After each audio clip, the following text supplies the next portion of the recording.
Welcome to SurePass, where we share for you to learn and succeed. In this video, we will be discussing habituality or reiteration as one of the aggravating circumstances. Na-discuss na actually natin itong habituality noong na-discuss tayo ng 4 forms of repetition. Isa po kasi ito doon sa 4 na repetition. In this video, we will discuss habituality as an aggravating circumstance. Habituality or reiteration. Ano nga ba ang habituality?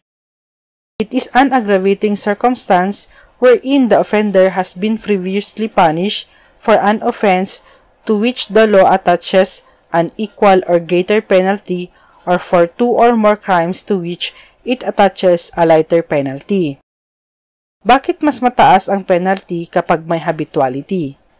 The basis of the aggravating circumstance of reiteration is the greater perversity of the offender as shown by his inclination to commit crimes. Mas mataas ang penalty kasi nga inulit po ulit ng akusado gumawa ng krimen instead na tumigil na siya. Bago ito i-consider ng court, dapat itong 3 requisites ng habituality ay present. First, that the accused is on trial for an offense. So may pending case ang offender.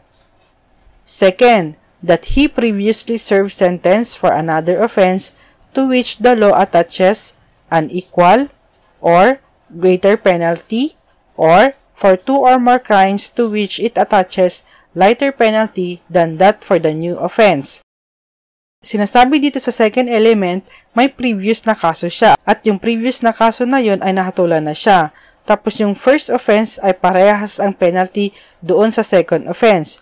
Kung hindi man equal or parehas, dapat yung first offense ay mas mataas ang penalty. Kung hindi naman mas mataas ang penalty, mas mababaw ang penalty, pero dalawa o higit pa ang nagawa niyang krimen bago yung pending case niya. Third, that he is convicted of the new offense. Take note, the aggravating circumstance speak of the penalty attached to the offense, not the penalty actually imposed. Kung ano yung penalty na nabanggit sa batas, yun po ang tinitignan. Possible kasi na noong na-convict siya sa unang krimen niya, mas mababa yung penalty na niibigay sa kanya dahil sa mga mitigating circumstances. Hindi yun ang tinitignan natin na penalty. Ang tinitignan natin ay yung nasa batas, kung ano talaga ang nakalaan na penalty para doon sa crime na nakomit niya, hindi kung ano ang sinabi ng korte. Example of this aggravating circumstance. Yung first crime ay homicide. Ang penalty ng homicide ay 12 years and 1 day to 20 years. Yung second crime niya na pending ay rape. Ang penalty ng rape ay reclusion perpetua or 20 years and 1 day to 40 years. So, yung previous served crime niya ay mas bababa compared dun sa new crime niya. So, may reiteration ba or habituality? Ang sagot ay wala, kasi nga mas mataas yung second. Next, yung first previously served crime niya ay homicide. So, ang penalty is 12 years and 1 day to 20 years. Ang second crime niya na pending ay yung falsification. Ang penalty ng falsification, 6 months and 1 day to 6 years. May reiteration ba? Ang sagot ay meron.